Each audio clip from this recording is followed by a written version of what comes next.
Assalamualaikum warahmatullahi wabarakatuh. Untuk kali ini mari kita belajar tentang database menggunakan PHP MyAdmin. Kalau sebelumnya kita belajar tentang database itu menggunakan MySQL, nah kalau sekarang kita masuk dari PHP MyAdmin. Jadi di sini yang kita butuhkan pertama kita menggunakan software XAMPP atau XAMPP ya, XAMPP ya nyebutnya. Jangan lupa kita startkan dulu di bagian APC dan MySQL. Nanti setelahnya kita juga membutuhkan web browser. Atau sebenarnya bisa kita buka halaman PHP MyAdmin itu dari XAMPP juga bisa. Oke, langkah pertama kita startkan dulu ya. Jangan lupa di startkan dulu untuk APC dan MySQL-nya sampai berwarna hijau. Kemudian kita klik admin di MySQL. Oke, tunggu. Nah, dari sini ini juga sama dia menggunakan localhost ya. Nah, langsung langsung terbuka jendela PHP MyAdmin. Atau kalau kita mau dari web browser, itu juga bisa dari web browser. Jadi ini masih sama ya di start, masih di dalam keadaan start. Kemudian kita buka web browser, kita ketikkan localhost, terus PHP MyAdmin. Oke, maaf.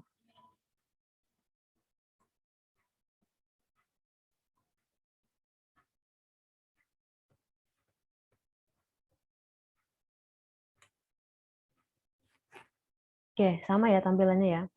Nah, ini tampilan menggunakan PHP MyAdmin.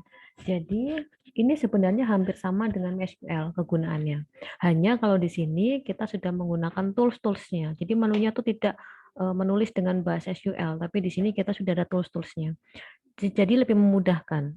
Nah, mana yang mau kita pakai tergantung dari kebutuhan. Jadi, kalau kemarin kita sudah membuat tabel database dengan bahasa SQL ya, kok di sini kita pakainya tools yang ada atau menu-menu yang ada. Yang pertama kita lakukan nanti adalah membuat database. Database di sini kita dari new, kemudian masuk ke database. Nah, di sini ada create database. Database name-nya apa? Kemudian di sini, nah ini untuk collection. Jadi ini adalah nama collection-nya. Collection itu dipakai untuk sekumpulan rule yang nantinya dipakai untuk membandingkan karakter. Karakter apa yang ada dalam database. Nah, secara general itu memang pakai UTF 8 MB. UTF 8 MB-nya ini 4. Jadi di sini ada banyak rule-nya yang dipakai, bisa pakai ini secara umum atau pakai yang lain. Ini umumnya nih. Ini merupakan standar umum ya, tapi yang dipakai dalam MySQL. Nah, di sini ada beberapa kode juga, ada UTF-8, UTF-32, UTF-16, dan seterusnya. Ini jadi seperti ini kegunaannya collection. Jika dalam database itu menggunakan karakter yang umum, yang ada di keyboard, misalkan ya, huruf abjad biasa, angka biasa, itu boleh kita tidak menggunakan collection. Namun, jika nanti database-nya menggunakan karakter khusus, misalkan pakai huruf Arab, huruf Cina, Jepang, Rusia, dan sebagainya yang tidak umum kita temukan dalam keyboard, maka kita harus menggunakan collection, menggunakan rule yang bisa membaca karakter tersebut. Itu kegunaannya collection. Kalau di sini boleh pakai ini atau kita juga bisa mengkosongkan deh. Artinya kita menggunakan yang tidak menggunakan collection karena kita akan menggunakan standar yang ada di keyboard. Database namanya apa? Terserah. Misalkan di sini saya buat database-nya database coba atau latihan. Nah, jangan lupa di-create ya. Di bawahnya tuh ada database yang sudah dibuat. Kalau di sini ini bawaannya ya. Kemudian saya juga pernah membuat pakai coba, jadi ada di sini. Create. Nah, kalau sudah masuk, pastikan yang aktif di sini adalah database yang kalian pilih. Tadi saya membuat database latihan, DB latihan. Maka yang harus aktif di sini, di sebelah kiri adalah DB latihan. Ini menunjukkan database mana yang aktif. Selanjutnya, setelah membuat database, kita bisa membuat tabel, create tabel. Nah, tabel di sini namanya langsung kita inputkan. Misalkan saya membuat tabel mahasiswa ya. Maaf, maaf.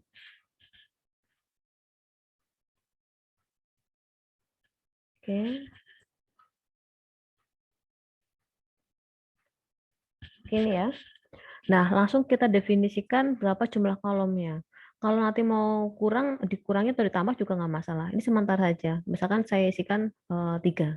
Nggak terlalu banyak. Kita nyoba aja di sini. Kemudian klik Go. Nah, di sini akan ada yang bisa kita list. Ini struktur tabelnya ini. Jadi ada 3 kolom tadi ya. 1, 2, 3. Nanti nama kolom-kolom tuh kolom atau field ya di sini ya. Berarti kalau kita kemarin ada kolom-kolom, ada field-fieldnya. Nah, kita bisa deskripsikan di sini. Tipenya apa, length atau values-nya berapa, kemudian kita bisa mengatur apakah dia primary atau bukan. Yang pertama, misalkan mahasiswa, saya punya NIM. Oke, NIM.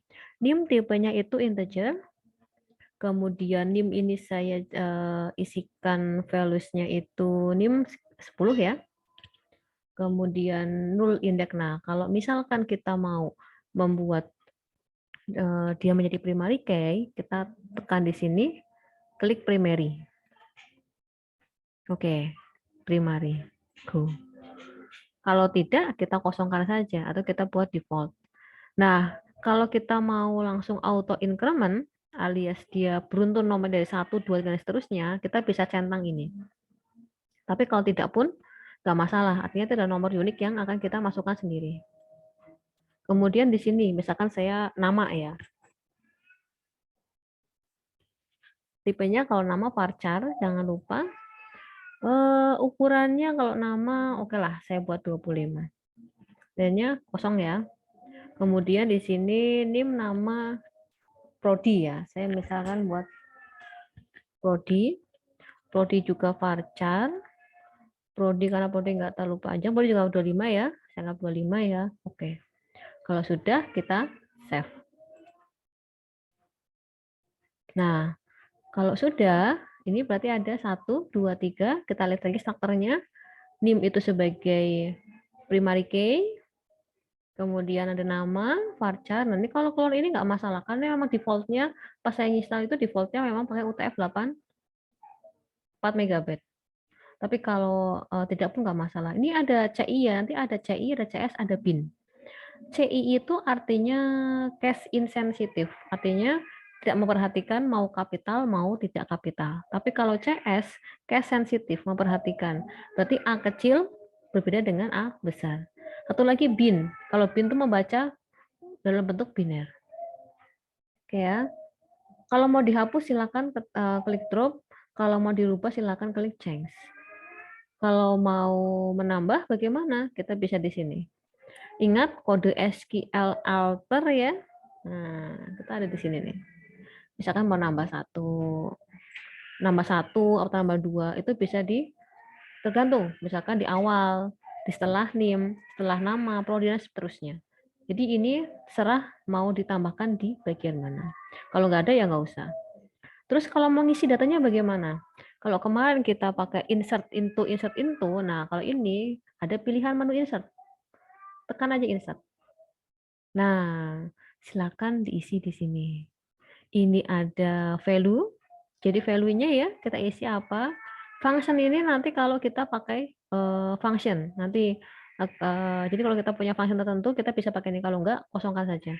Terus ada value-nya. Jadi misalkan NIM-nya saya isi 20, 20, 003, 01. Nah, seperti ini. Oke. Nama. Misalkan saya kasih nama Ika, prodinya misalkan prodi. Oke, seperti ini ya contohnya ya. Oke. Go. Nah, ini SQL kodenya.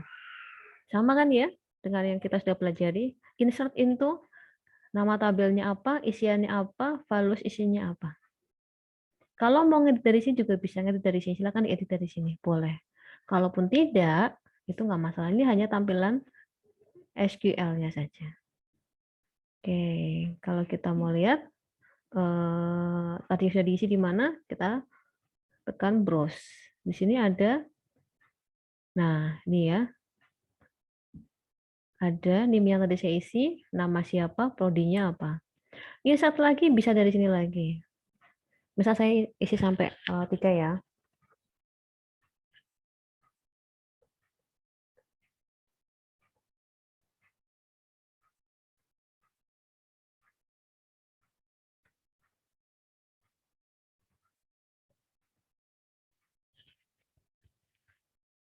Oke, saya ngisi lagi.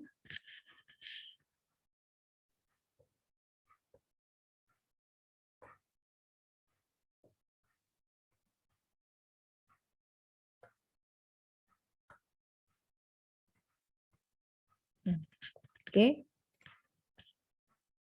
Nah, kita lihat browse ada 3 isian harusnya. 1, 2, 3. Nah, udah ini saja. Ini yang dipakai untuk membuat atau mengisi tabel yang kita buat dari PHP MyAdmin. Nanti kan di sini kita lihat, nah, ada kolom, ada indeks. Kita bisa cari, oh ini kolomnya ini, indeksnya ini, dan seterusnya. Jadi itu saja yang masih kita pakai untuk membuat tabel dan mengisi tabel. Kalau kita mau ekspor data ini, kita bisa mengekspornya ke bentuk SQL. Jadi tekan ekspor dari sini, menu yang atas atau dari sini sama saja. Ekspor. Nah, ekspornya nanti formatnya adalah SQL. Itu format yang paling mudah. Kalau kita mau membuat ke dalam bentuk SQL yang lain. Atau yang lain, contohnya kita buka pakai Excel ya. Oke, kita cek.